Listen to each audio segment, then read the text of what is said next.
Going on, Lions and Bears family? Prince and George here, and we are back with the topic at hand, purpose in the series in no particular order. First and foremost, I want to apologize for not getting back to you guys sooner when it comes to this question. And the question at hand is, why don't people find their purpose? But forgive me, there are a list of priorities in my life. This is definitely one, but there have been other priorities in my life. And I have been very sick with allergies. It's just been very tough for me. But the topic at hand and the question that we want to answer is, why don't people find their purpose?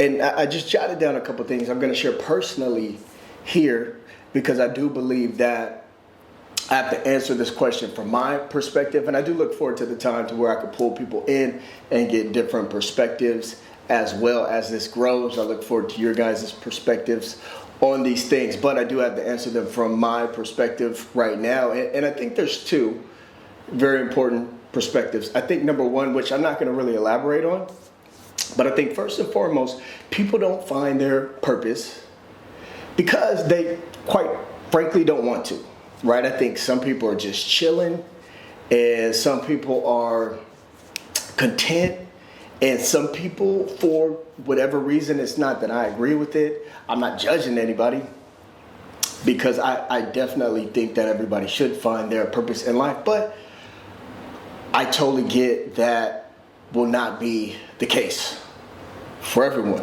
I summarize people not finding their purpose that want to in this way, and I wrote it down. It's the challenge is when you try to use your gifts and talents, because I do believe we all have God-given gifts and talents. You may not necessarily believe in God, but that's what I believe. You got a talent, you got a gift that comes from something, from someone, and it comes from somewhere. And we're all unique, so we can all find purpose because we all have gifts and talents. But I think when you use your gifts and talents in the wrong places at the wrong time, then you don't get the purpose for you in life. And I thought about some examples when it comes to my upbringing and me attempting to find my purpose in life. And there's stages. I wrote down a couple different stages. First, I want to just share what I think my purpose is in life. Now, the next segment is God-given and or divine purpose, which I'll elaborate on in the next segment, something totally different. But I just mean purpose, my purpose, who I was created to be. I'm very outgoing, and one would call me an extrovert. And I knew very early on that this would be a gift and or a talent that everybody wouldn't have. It would be something unique to myself. And I knew that this gift and talent, it could affect people when it comes to changing moods, changing demeanors, feelings, and emotions. And once I realized that, I go, this is something powerful to really uplift people, to encourage people, to spread joy, to spread positivity. Call it what you want. It's almost challenging to put into words, but I do believe that is who I am. That's my nature. That I don't have to work too hard to do that. That is who I was created to be. And yet, the challenge at hand is when you use those gifts and those talents in the wrong capacity or in the wrong circumstances, you don't get the purpose designated for you, because I believe alongside that is being able to impact and affect the masses, as many people as possible. Again, we're talking bigger picture. We want to change the world with our purpose. At least that's what I I believe we all have the ability to influence and impact many people for the better. And so I just jotted down a couple line items in my timeline when it comes to me attempting to find my purpose and then using my gifts and talents in the wrong manner or in the wrong place. Now, there's nothing wrong with it. We're just attempting to find where our talents and gifts line up with our purpose in the right time, the right place to have the biggest impact. So the first thing I wrote down was playing sports because it was a big passion of mine. It took a huge majority of my childhood. And I played baseball, I played a little bit of football, I played a little bit of basketball. And yeah, don't get me wrong, I was talented. Sometimes you got to be realistic with your weaknesses as well. I was talented, but I knew I wasn't a natural born athlete like some other individuals like a LeBron James or Kobe Bryant. And maybe I stunted a lot of my growth because of some other things, which we'll talk about.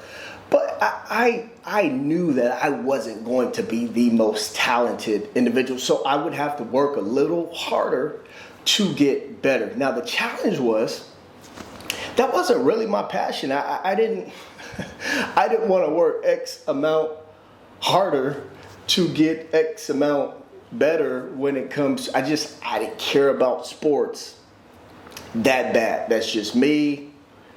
May not be for everyone, and your story is unique to you. I'm just sharing from my perspective.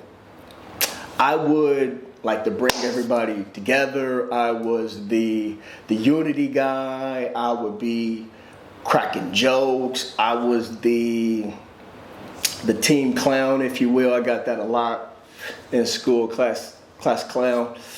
But that was more or less who I was, the guy that wanted to create the vibe on the team.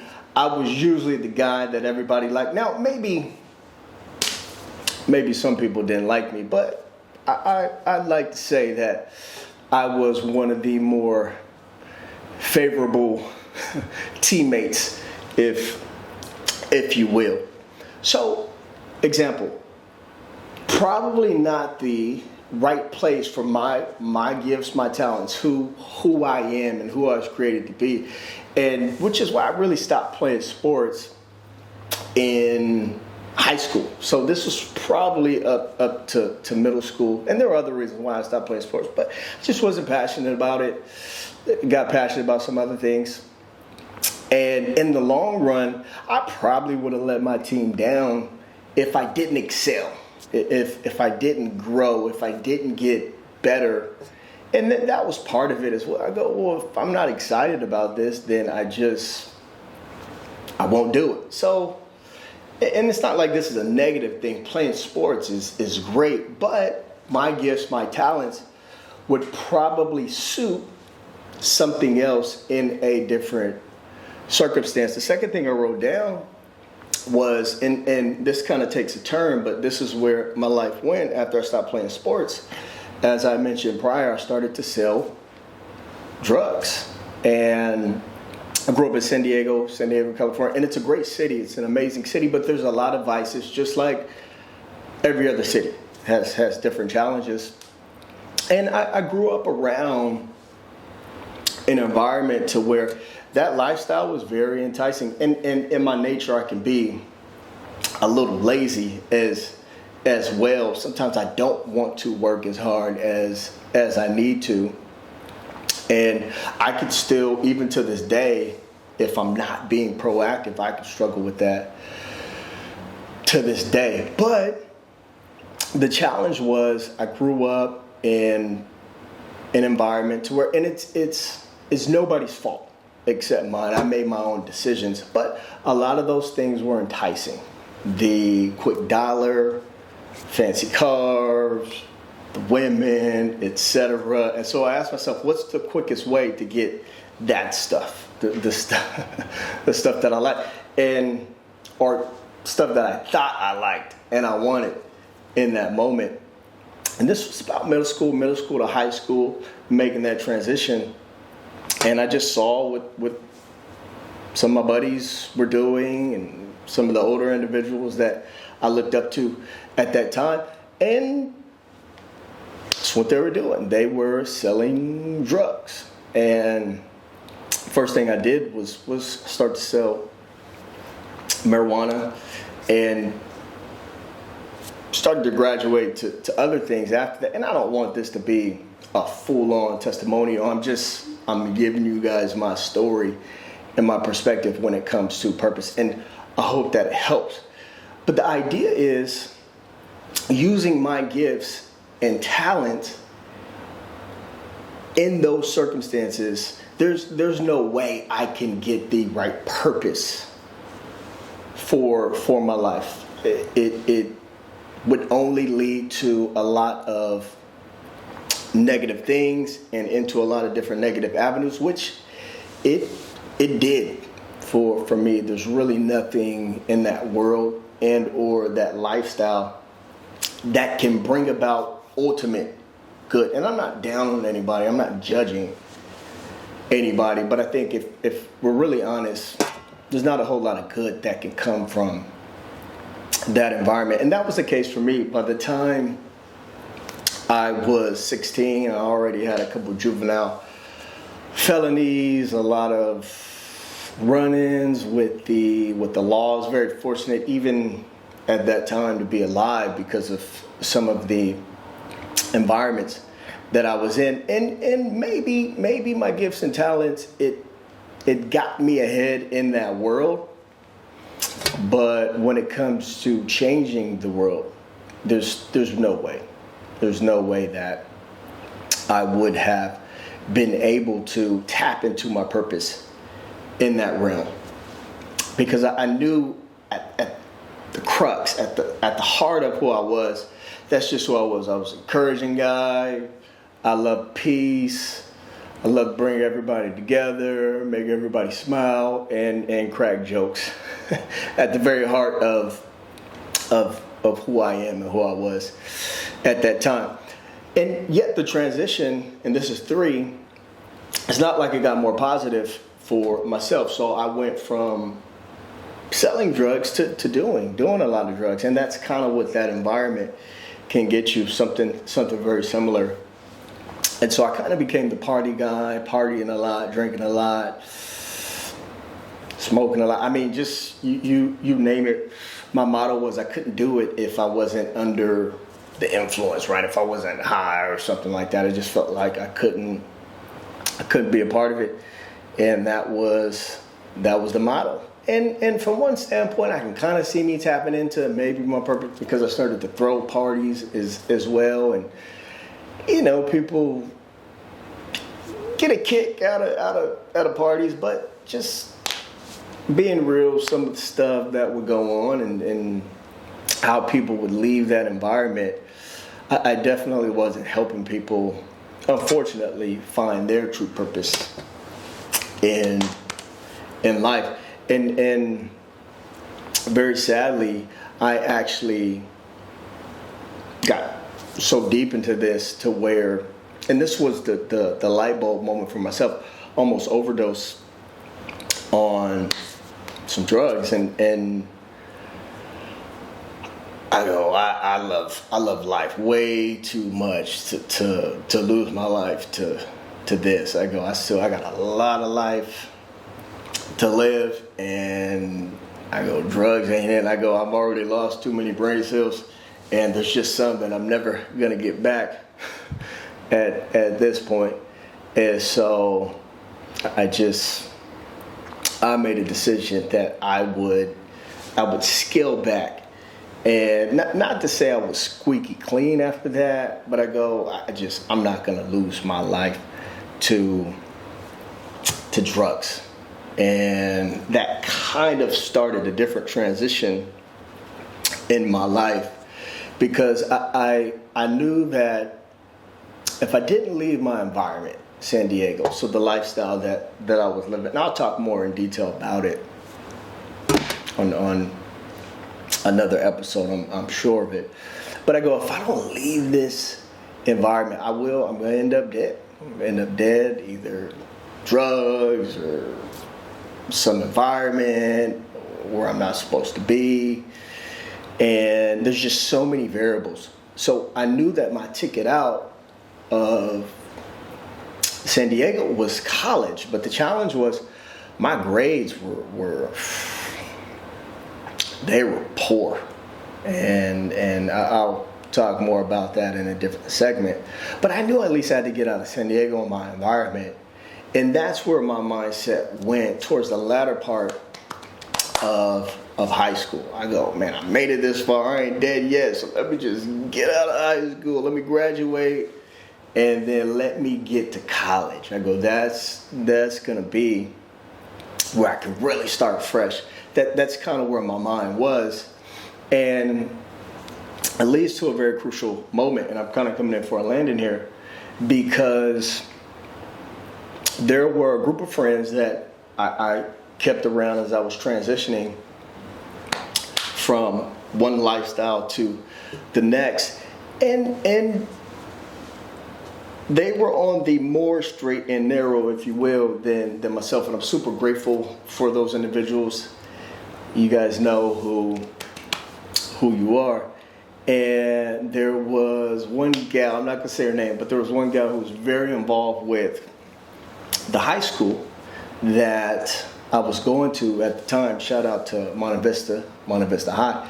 And she was in charge of the pep rallies at the school. And I call myself trying to have a little bit of school pride. You know, I never really went to class and stuff like that. And again, I'll talk more about that.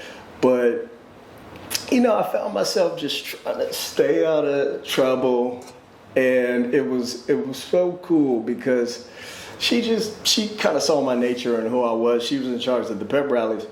And so we would start small. Sometimes we start in the courtyard, and then we initially graduate into the gymnasium, and it'd be the huge pep rally. So she gives me a mic one day in the courtyard just to kind of see what I would do, and God knows what I was talking about at that time. I'm just trying to get people excited, fired up. Like, I knew the goal of a pep rally, and I knew how to get people excited, so I'm just going on, getting people excited, fired up. And people are responding to it. Joy, laughter, etc. And I go, man, this is like the first time I'm actually using my gifts and my talents in the right way. It just was a light bulb moment. And that feeling, the response that I would get from people, I go, this is good. This is a good feeling when you use your gifts, when you use your talents, when you tap into your purpose, and people start to respond to that. It is a great feeling, and it motivates you to want to get better. Something else, again, I'll talk about more. And it became one of those things to where it was a weekly thing, and then she had to get it cleared from the faculty first, but then she allowed me to do a gymnasium pep rally, and that was awesome. So I felt a little nervous, you know, because now I was in front of the whole entire, maybe in the courtyard, not everybody saw me, but now I was in front of all the teachers, etc., and the entire school has to be there. And so I do it, and I'm going for, you know, I'm playing with the teachers and stuff like that, and man, this is gonna be awesome, blah blah blah blah blah. You know, I didn't know the team, who was on it, you know, I don't know all that stuff, but I'm just trying to get people excited, and people responded to it. And I know it sounds a little insignificant, but it is, for me, it's a great milestone in my life when it comes to me finding my purpose. I go, this is who I knew I was created to be very, very early on. And yet using these things, these gifts in the wrong capacity, they will get you the wrong results. And yet for the first time, and I was at that time 17, maybe 18 years old, I started to realize using my gifts and my talents in the right way and in the right places can get you the right results. And I don't know if I would have called it purpose at that time in that moment, but I knew that I was on the right track when it comes to using who I was created to be, to start to change people for the better. Now, the next segment is, like I said, finding divine purpose. And I believe that's when you find purpose in life and you match that with God. A lot of people may not agree and or totally understand where I'm coming from when it comes to this segment. But again, I just have to speak for myself personally, because I do believe when you find divine purpose, then that's when you can start to not only influence the masses here on earth, but the masses for eternity. And so stay tuned for the next segment. Thank you guys for tuning in to this one. Why don't people find their purpose? The takeaway again is when you use your gifts, your talents in the wrong places, it's going to be very challenging to find your purpose here in life. Or you could say that you've kind of found it, you're just using it in the wrong manner, and you won't be able to impact people the way that you want to. Love you guys. See you next segment.